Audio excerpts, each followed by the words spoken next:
Bon, allons-y. Amour et bagatelle. Amour et bagatelle, c'est ce recueil donc de nouvelles, de prose, de poèmes de Michel Voltaire-Marcellin. Elle est originaire de Port-au-Prince. Elle est née en 55. Elle vécut aux États-Unis, au Chili. Présentement, elle est à New York. Et dans la diaspora haïtienne, on la connaît surtout comme comédienne. Également, c'est une artiste peintre. Et depuis quelques années, donc, elle est une écrivaine puisqu'elle a publié précédemment La Désenchantée, qui était publiée en 3 langues. La Désenchantée, La Desencantada, Lost and Found. Donc, il y avait des textes en français, en espagnol et en anglais. Et c'est vrai que c'est elle qui écrit en 3 langues? Oui. Oh là là. Donc, celui-là, ce nouveau livre, ça réunit des textes divers qui sont aussi divers par la forme que par le ton, mais qui tournent tous autour de cette thématique annoncée dès le titre. Et j'aimerais vous lire le début parce que ça donne le ton. C'est une nouvelle qui ouvre le recueil et qui s'intitule Mensonge. Ils m'ont menti, ceux qui m'ont dit un jour que je serais plus tranquille, ils m'ont trompé. Rien ne meurt avec l'âge, ni l'envie d'amour, ni celle des baisers, et mon cœur fou me fait parfois oublier ce corps encombrant, alourdi par les ans, si facilement séduit pourtant, si passe de trop près un homme aux yeux doux, et je tressaille du même désir, 100 fois retrouvé quand un danseur me chavire, ses doigts agrafés à mon cou. Ils m'ont menti, je ne fais deuil de rien. Oh. Alors, c'est placé dès le début. Il y a cette voix de femme. C'est une femme qui traduit l'oppression. L'oppression, qui traduit aussi le vertige de l'amour, qui n'est jamais parti. Et donc, c'est une femme qui revient sur ses amours passés à travers des poèmes, à travers des nouvelles, à travers des réflexions. Une femme qui dit ne pouvoir aimer qu'à corps perdu, éperdument, avec son cœur qui bat dans un égarement d'aller-retour. Ça, c'est dans un des poèmes qu'elle écrit ça. C'est un personnage qui sans doute ressemble à beaucoup de monde, sans doute ressemble à Michel Voltaire-Marcellin, je la connais pas. Un personnage qui est toujours emporté vers les hautes cimes de l'amour et qui est condamné, comme nous tous, à se brûler les ailes. C'est pour reprendre une image mythologique. Mais on aime, Icare. Alors, il y a eu Caïn et Abel tout à l'heure, là, on est avec Icare. Voilà. Mais on est transporté quand même par ce type d'absolu, non? On cherche tous un peu l'absolu. Je pense que nous le cherchons tous et avec la maturité, on le regarde de manière plus lucide. Je veux pas dire qu'elle est désabusée. C'est-à-dire qu'on l'atteint avec la maturité. Non, ça, je sais pas. Il est beaucoup question, donc, de cet amour-là, l'amour avec un grand A qu'on va pour passer sa vie à poursuivre, ou encore l'amour avec un petit âme avec des S à la fin. Oui. C'est les amours qui se succèdent. C'est des amours par dépit peut-être parfois. Hein? Et elle écrit comme ça dans un autre texte, celui-là qui s'intitule L'amour fou. L'univers réduit à ce lit où je m'accordais le plaisir de ne dire que oui, les dents serrées pour ne pas pleurer. Toutes tes initiales au fer marquées sur ma peau, ce désir en couteau croisé sur mon cœur, et du fond de moi je t'appelais, du fond de ma mémoire, seul ton nom se briser dans ma gorge, comme une vague frappée au rocher, tous ces corps que je choisissais, ces amants de hasard, à qui je disais aime-moi, ne me parle pas. Et je croyais être avec toi. Donc, voilà l'essentiel du propos. C'est bien que vous parliez de l'amour fou parce que je lisais entre autres qu'elle transgresserait beaucoup de tabous de la société haïtienne. C'est-à-dire qu'elle parle du sexe, elle parle de jouissance sexuelle, ce que peu de femmes ont fait à une certaine époque. Très peu de femmes l'ont fait et en littérature haïtienne, précisément, il y a encore beaucoup de tabous autour de ça. Il n'y a pas tant de littérature érotique dans la littérature haïtienne contemporaine comme il n'y en a pas eu précédemment. On les compte. Hein. On pense à Marie Chauvette, on pense à quelques écrivaines qui ont osé. On pense bien sûr à Edwidge Danticat du côté des États-Unis. Que vous nous l'avez fait découvrir l'année dernière. Un peu.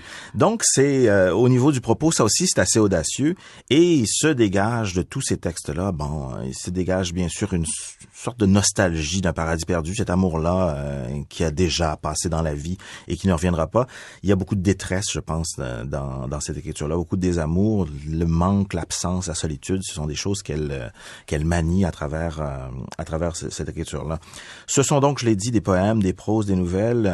Ça évoque par moments le ton d'un journal intime, mais un journal intime qui serait un peu transcendé. Là, il y a vraiment un travail d'écriture. Ce n'est pas le petit quotidien, c'est vraiment une réorganisation de ce propos-là. Et on sent donc qu'il y a l'expérience personnelle qui doit nourrir ces textes-là, mais elle est ailleurs, cette expérience-là. Elle est vraiment réinvestie dans l'écriture elle-même. Et c'est ce qui m'a emporté, moi, c'est ce style. C'est un style assez simple, sans affectation. C'est assez proche de la parole, mais pas la parole qu'on prend en public. Là, c'est le murmure de l'écrivaine qui m'intéresse, moi. Le ton de la confidence. On a l'impression qu'elle nous raconte des choses qu'elle n'oserait pas raconter en public, alors qu'on est dans un texte qui est publié. C'est ça qui est très, très fascinant là-dedans. Elle a vécu au Chili aussi, donc est-ce que je me trompe ou il y a des... Non, oui, les années Santiago, elle parle de la dictature d'Allende. Elle évoque ça, évidemment. Elle fait partie de cette génération qui ont fui dès la fin de l'adolescence l'Haïti du Valieriste parce qu'elle était invivable, cette Haïti-là. Et donc ça rappelle d'autres écritures de la dérive. Je pense à Anthony Phelps notamment, qui lui aussi avait quitté Haïti dans les années 60, lui, et qui a vécu en Amérique latine avant de s'installer à Montréal. On est vraiment dans des réminiscences littéraires, hein. Mais les modèles sont pas particulièrement haïtiens, hein. Je pense que ces modèles sont juste à voir qui elle cite en exergue, qui elle cite dans les textes. Bon, Robert Desnos, José Saramago, Pablo Neruda.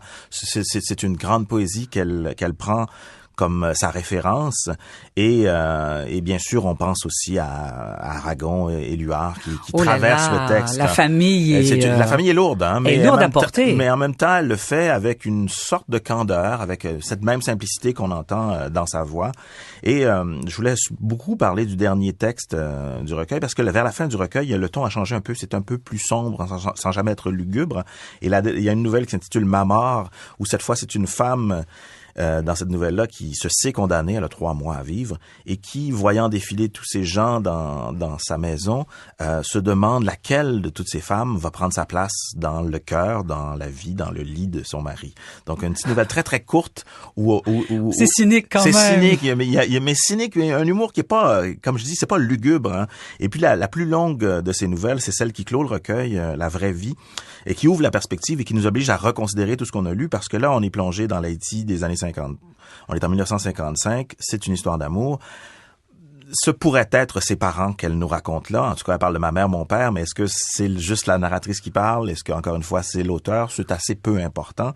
Et c'est une histoire d'amour bien bourgeoise, hein, l'histoire de Lola, une femme qui aime trop, il y en a beaucoup de comme ça, et d'un homme qui est effrayé. Ça, c'est la vision des hommes. Non, mais je veux dire, on a lu souvent je vais me déclarer qu'il rit beaucoup derrière. on a lu beaucoup de livres là-dessus. Oui, bien sûr. Et cet homme qui est effrayé, ça aussi, on l'a vu beaucoup effrayé par cette espèce de fin d'amour, peut-être parce qu'il se sent pas à la hauteur de cet amour-là. Et je cite ici, lui au début avait accueilli cet amour avec plaisir, mais sans étonnement, tellement son long passé de conquête l'avait habitué aux passions qu'il éveillait dans les yeux et les cœurs des jeunes filles, acceptant leurs hommages avec une indifférence superbe, les regardant après l'amour comme autant de choses inutiles. D'elle, c'était sa façon d'aimer si entière et si profonde, et qu'il n'avait trouvé chez personne qui l'avait aimée. Elle l'aimait furieusement, avec un élan excessif, sans contrainte, sans pudeur. Il ne la rendait pas heureuse, il empêchait qu'elle soit avec un autre. Et donc, l'humour va aller plus loin. Et elle dit plus loin, les hommes, dit-on, et on a peut-être raison, n'aiment pas les femmes malheureuses, surtout si c'est eux qui causent leur tristesse. Ah ben ça, culpabilité. Ben voilà. Et donc, évidemment, il va la tromper, tout ça. Bon, ben merci de nous avoir fait découvrir cet auteur, Michel Voltaire-Marcellin. Moi, je lis entre autres que elle écrit des mots qui tremblent comme des chiens. C'est quand même beau, ça, cette image.